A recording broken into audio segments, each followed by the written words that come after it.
लयात्मक शब्द से तुकबंदी, पत्र, कहानी, कविता, लेखन। लयात्मक शब्द से तुकबंदी, पत्र, कहानी और कविता, लेखन। पत्र कहा, हाँ, पहला हम लोग है लयात्मक शब्द,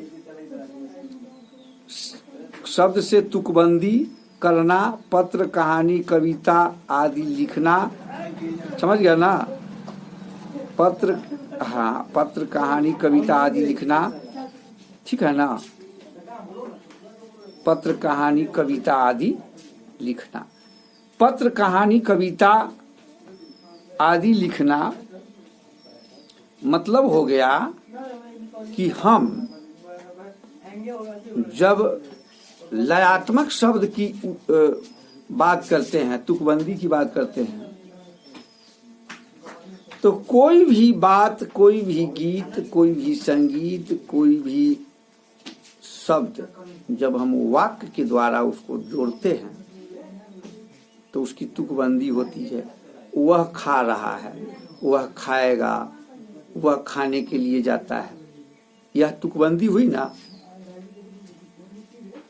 अब हम उसको तुकबंदी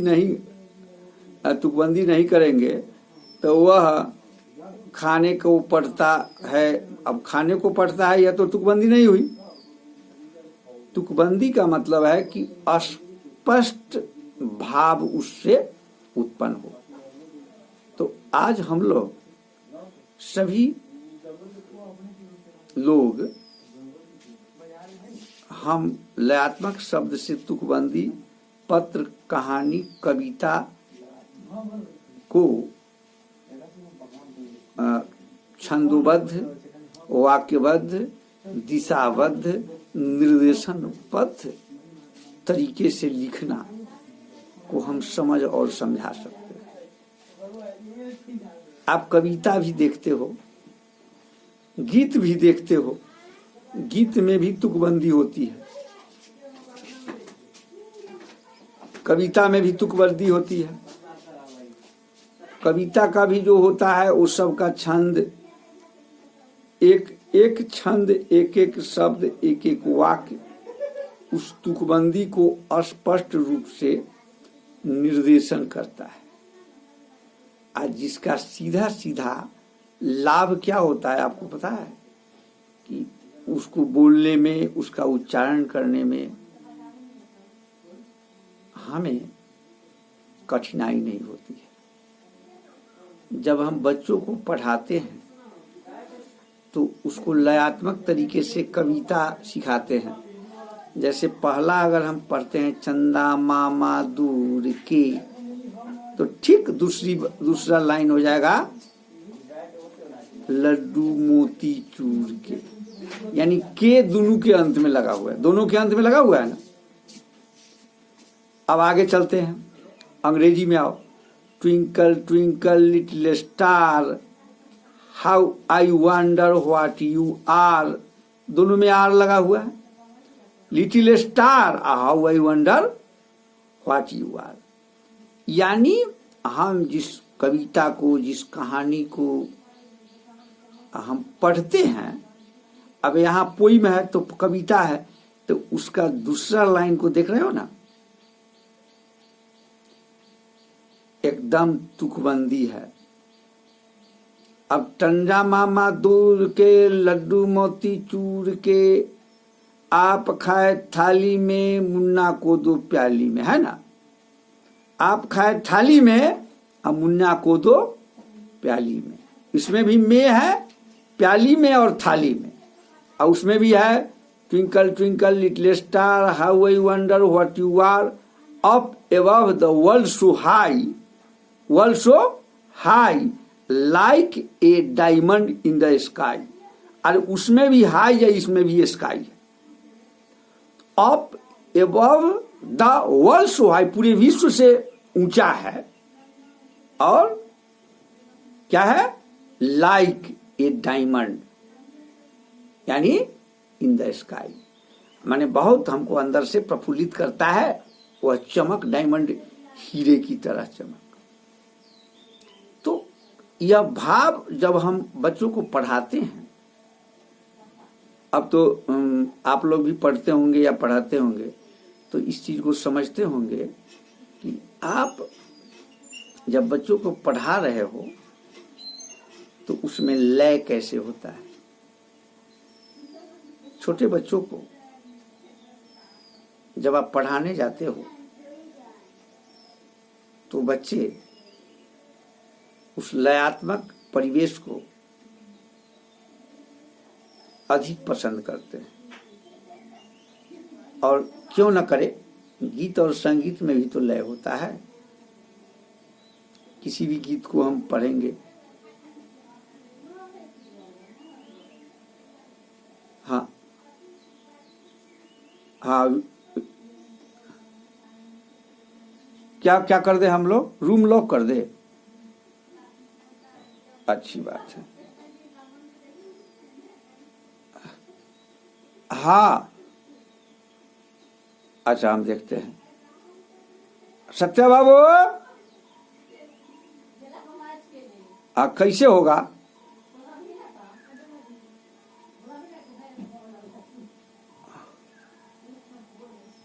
अच्छा अच्छा, अब हम देख रहे हैं, हमको तो समझ ही नहीं आ रहा है। चाट है, किधर है? अरे सत्या बाबू, आओ, किधर है कैमरा बना हुआ भाई? सत्या बाबू, हाँ हाँ हाँ, दिखा दिखा, चलो ठीक, हाँ कर दिया उन लोग। चलो, अब होता क्या है, जब हम विषय वस्तु को समझते हैं, विषय वस्तु को समझाते हैं, तो लयात्मक और तुकबंदी का सहारा लेते हैं। हम तुकबंदी आपको तो बता चुके हैं। हम इस चीज को भी समझते हैं कि जब हम किसी विषय वस्तु को, किसी तथ्य को हम समझते हैं और समझाते हैं, तो हमारे द्वारा जो तथ्य उजागर होता है, हम उसको समझाते हुए, उसको समझते हुए, हम उसको लयबद्ध, क्षमताबद्ध तथा गतिबद्ध का उच्चारण करते हैं। हम किसी भी गीत को गाते हैं, आप गीत का भी देखिएगा, जब किसी का मुखरा अगर कुछ शुरू होगा, कोई भी गीत गा के एक बताओ तुम, कोई गीत आप गा सकते हो, एक गीत गाओ जो गीत प्रचलित है, फिल्मी गीत को भी गा सकते हो, बोलो, नहीं गाओगे? एक गीत गाओ, गाओ, कोई भी एक गीत गाओ, तब हम तुमको समझाएंगे जी इसका छंदोबद्ध या तुकबंदी कैसे है इसमें, जो प्रचलित है, जो हम लोग भी जानते होंगे। ऐसा कोई अच्छी बात है। हमने आपके मुंह से सुना, सारे जहां से अच्छा हिंदोसिता हमारा हमारा, सारे जहां से अच्छा हिंदोसिता हमारा। अब दूसरा लाइन देखो, यहाँ हमारा पर रुका ना, अब दूसरा लाइन देखिए, हम बुलबुले हैं इसके, ए गुलसिता हमारा हमारा। देखिए, इसमें हमारा पर रुका है, तो फिर हमारा पर आकर, तो यह तुकबंदी हो गया। हमने पढ़ा, जनगण मन अधिनायक जय हे, भारत भाग्य विधाता, पंजाब सिंधु गुजरात मराठा, द्राविड़ उत्कल बंगा, द्राविड़ उत्कल बंगा, विंध हिमाचल जमुना गंगा, उत्थल जलधि तरंगा। यानी देखो, इसमें भी तुकबंदी है ना। इसका मतलब यह है कि जब पहला लाइन दूसरा लाइन को जोड़ता है तो तीसरा और चौथा लाइन भी एक दूसरे से जुड़कर एक तुकबंदी का निर्माण करता है। जैसे हम लोग संस्कृत के श्लोक से हम आपको बताते हैं, सर्वमंगल मांगल्ये शिवे सर्वार्थ साधिके शरण्ये त्र्यंबिके गौरी नारायणी नमस्तुते। यानी शिवे सर्वार्थ साधिके पहला लाइन के अंतिम में आया और दूसरे लाइन के अंतिम में आया नारायणी नमस्तुते, यानी एकार दोनों में आ गया। इस प्रकार जब हम किसी वाक्य, जब किसी शब्द, जब किसी विषय वस्तु को हम पढ़ते हैं तो हमारे पढ़ने का जो तरीका होता है वह तरीका स्वच्छंद होता है और उस तरीका से हम विभिन्न विषय, विभिन्न वस्तुओं को एक दूसरे से जोड़कर तथा एक दूसरे से हम तुकबंदी करते हुए उसका निर्माण करते हैं, उसे पढ़कर समझते और समझाते हैं। इसमें गीत भी हो सकता है, कविता भी हो सकता है तथा और भी छंद, गजल भी हम पढ़ेंगे, भजन भी पढ़ेंगे। हमारे गांव के माता बहनें गीत भी गाती है, उसको भी जब देखेंगे तो आपको पता चलेगा। जैसे एक मैं आपको बता रहा हूँ, बहुत दिन पहले एक मोहम्मद रफ़ी का गाया हुआ विदाई का गीत था, इसमें बाबुल की दुआएं लेती जा जा तुझको सुखी संसार मिले, अब मैके की कभी ना याद आए ससुराल में इतना प्यार मिले। अब यहाँ मिले उसमें भी है, मिले इसमें भी है, देख रहे हो ना। इसका मतलब ये तुकबंदी का सीधा अर्थ है कि पहला लाइन के अंतिम छोर को जिस प्रकार मिलाया जाता है उसी प्रकार दूसरे लाइन के भी अंतिम छोर को मिलाया जाता है, या मुखरा के साथ अंतरा को मिला दिया जाता है। हर एक लाइन का बीच का जो शब्द होगा वह नहीं मिलेगा, लेकिन जब अब मान लिए कि अब यहाँ मिले हैं, लेकिन जब देखो, बीते तेरे जीवन की घड़ियां आराम की ठंडी छांव में, यहाँ में हो गया दूसरा अंतरा। अब फिर देखिए उसका चौथा अंतरा है, कांटा भी न चुभने पाए कभी मेरी लाडली तेरी पाँव में, है ना। यानी आराम की ठंडी छांव में अब मेरी लाडली तेरी पाँव में, यानी इसका जो छंदोबद्ध है, इसका जो रूपांतरण है, इसका जो लिखने वाला जो कविता है या इसका जो गीत लिखने वाला है उसको तुकबंदी करके लिखेगा, तभी इसका सारांश और सार गर्भित स्थिति बढ़ेगी। समझ गए आप लोग। अब हम आगे समझते हैं। आप जी यस कहते रहिएगा तो हमें संतुष्टि मिलती रहेगी। जब हम पत्र लेखन लिखते हैं, पत्र लेखन, आपने पत्र लिखा भी होगा आप लोगों ने, तो हम भी बहुत पत्र लिखे हैं, क्योंकि अब तो पत्र लिखने का तो बात ही नहीं, सवाल ही नहीं, अब तो लोग मोबाइल पर बात करते हैं। मैं जब लिखता था तो उसमें लिखता था, सानंद पूर्वक रहते हुए आशा करता हूं कि आप भी सकुशल होंगे।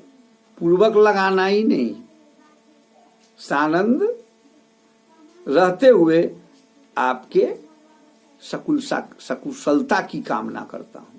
इतना छोटा से छोटा शब्द लेकर करके बड़ा से बड़ा बात कह दिया। अब इस आनंद सकुशल, मैं आनंद सहित हूं और आपके भी आनंद की, आपके भी कुशलता की कामना करता हूं। यह पत्र लेखन का जो है एक व्यवहारिक तरीका है। अगर हम किसी छोटे को लिखते हैं तो उसमें प्रिय का इस्तेमाल करते हैं।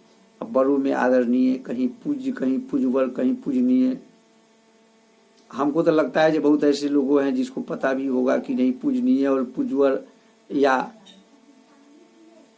मान्यवर यह कौन शब्द कहाँ लगता है, इसका ठीक ठीक प्रियवर कहाँ लगेगा, प्रिय कहाँ लगेगा, पूजनीय कहाँ लगेगा, पूजनिया कहाँ लगेगा, इस सब को मैंने पढ़ा था। हम आपको बता रहे हैं, आप अगर चाहिए तो नोट कीजिए। पूजनीय जो लगता है, पूजनीय लगता है माता जी पर स्त्रीलिंग शब्द पर, और पूजनिया मतलब स्त्रीलिंग शब्द में अपने सखी अपनी बहन पर लगता है, पूजनिया और पूजनीय। पूज्यर जो लगता है, पूजनीय और पूजनिया, पूजनीय और पूज्यर जो होता है, पूज्य जो होता है, पूज्वर, पूज्वर है ना, वह पिता, पितामह, चाचा और अपने श्रेष्ठ भ्राता पर लगता है। पूज्य माता जी पर भी लगेगा और पिताजी पर लगेगा, उसमें निये और वह कुछ लगे, अनियर प्रत्यय लगे या न लगे उससे मतलब नहीं है। आदरणीय किसी पर भी लग जाएगा,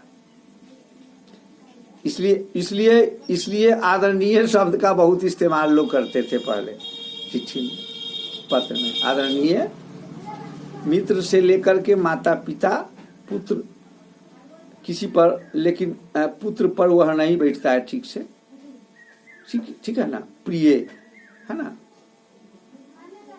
प्रियवर। अब प्रियवर किसको कहते हैं? आप प्रियवर का मतलब हो गया पति के लिए लिखा सकता है, या मित्र के लिए लिखा जा सकता है, या लवर के लिए लिखा सकता है। समझ गए तो आप तो बहुत अच्छी बात है। हम पत्र लेखन की बात जब हम आपको कह रहे हैं तो पत्र लेखन में सस्नेह यानी स्नेह सहित, स का इस्तेमाल स्नेह में लगा दिए, स्नेह सहित हो गया, है ना। हम कुतर्क की स्थिति में नहीं है, यानी खराब तर्क की स्थिति में नहीं है, यानी शब्द छोटा लिख करके बहुत सा बड़ा अर्थ लगा लेते हैं। वही चीज कहानी में भी होता है। जब हम कहानी लिखते हैं, कभी आपने कहानी लिखा है? जब कहानी लिखते हैं, हम तो लिखने की कोशिश की है और कहानी बहुत लिखा भी है मैंने, तो मैं कहानी तो मैं कहानी बिना पिक्चर देखे हुए लिखता था, चित्र देख कर नहीं। जैसे कल आपको बताए थे कि कहानी का विस्तारीकरण कैसे होगा और कथा विस्तार कैसे होगा, स्वित देख करके कैसे लिख सकते हैं, सुनकर कैसे लिखेंगे। बहुत अच्छी बात है जब हम उस विषय वस्तु को देखते हैं तो हमारे अंदर एक प्रकार की परिकल्पना जागृत होती है, और जब परिकल्पना जागृत होती है तो हम उस स्थिति को समझते हैं कि लयात्मक शब्द से हम तुकबंदी कैसे कर सकते हैं। आप इस चीज को नहीं समझ सकते हैं, लेकिन मैं समझ सकता हूं कि जब लयात्मक शब्द का विस्तार होता है तो भाषा की जो प्रोक्ति होती है उसका मूल्यांकन करने के लिए हम स्पष्ट रूप से इस विषय वस्तु को समझ और समझा सकते हैं। जब भाषा विस्तार होता है तब उसके विभिन्न स्रोतों को माध्यम बनाकर विभिन्न स्रोतों को हम उत्कृष्ट बनाकर और हम उसे पढ़ने में या पढ़ाने में आनंद युक्त परिवेश महसूस करते हैं। और उसका सबसे बड़ा महत्व यह होता है कि हम पत्र, कविता, कहानी इत्यादि को सहज रूप में लिख लेते हैं।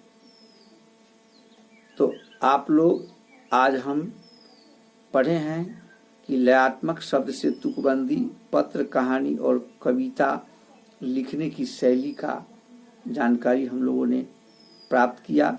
अब इस पर और कुछ पूछना है आप पूछ सकते हैं। धन्यवाद।